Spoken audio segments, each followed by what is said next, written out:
Trending isang empleyado sa isang restaurant or waiter na sinibak dahil sa pagpakain ng aso or mga stray dog. Maraming netizens ang nanggigigil sa isang restaurant matapos tanggalan ng trabaho ang isang food server na nagmamalasakit lamang sa isang stray dog. Ang mismong nagbalita ng nakakalungkot na pangyayari ay ang empleyado mismo na si Val Sardea.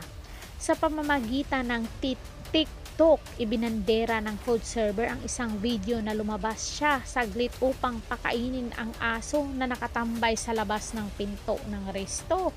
At kalakip niyan ay mahabang caption na ikwinento kung paano siya tinanggal sa trabaho makalipas ang 5 taong pagsiserbisyo rito.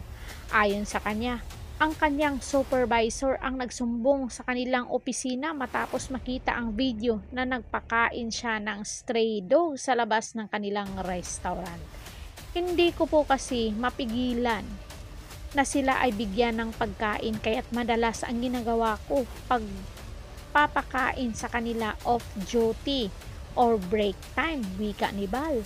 Patuloy niya, masakit man sa akin na mawalan ako sa aking trabaho bilang may malasakit lang sa aso at pusa, pero ipagpapatuloy ko pa din ang aking nais na sila ay tulungan sa simpleng paraan.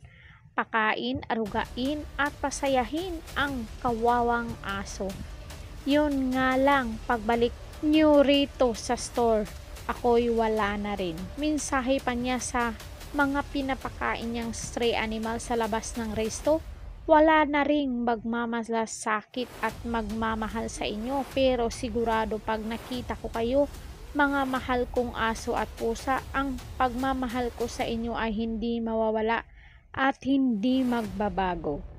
At kahit nawalan na siya ng trabaho, lubos pa rin ang pagpapasalamat ni Val sa dating employer dahil marami siyang natulungan ng stray animals doon. Say niya, thank you sa store na pinasukan ko. Tuloy pa din po ang goal ko para sa mga stray dogs and cat.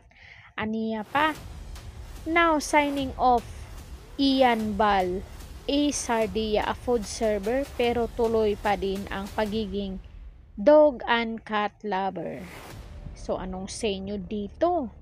Sa comment section, marami ang nainis at nagalit dahil sa nangyari kay Val. Narito ang ilang mga nabasa nating mga marites. Let us boycott this restaurant for being cruel to their employee and to stray animals. Ano masama sa pagiging mabuti sa animals? Crying emoji. God has planned for you. Just keep feeding and God will not leave you jobless and empty. A great opportunity is waving at you. God bless you. Hindi naman ninakaw yung pinapakain mo, sir. Walang masama sa ginawa mo. Ang masama yung wala silang pakialam sa mga nasa paligid nila. Importante lang ang kita. Good job, sir. Thumbs up emoji. Salute to you, sir. The Lord will make a way to open a new door of better opportunity for you. Folded hands emoji. Kuya, always remember that you just did the right thing. You have a good heart and a pure intention. God will bless and guide you. Padayon kuya, holding back tears, heart, hands emoji. As of now, wala pa ring nakikitang pahayag mula sa naturang restaurant na sumibak kay Val. So, wala namang masama ang ginawa ng isang waiter. Pero sana din, hindi niya pinapakita sa mga tao. Siyempre, baka may customer doon sa isang restaurant. Pero nasabi naman niya doon during break time at saka sa uwian. Pero kasi naka-uniform siya. Baka yun yung ng may-ari or supervisor. Tapos magsiserve pa siya. Siyempre, nandoon yung mga buhok-buhok. Pero hindi naman siguro.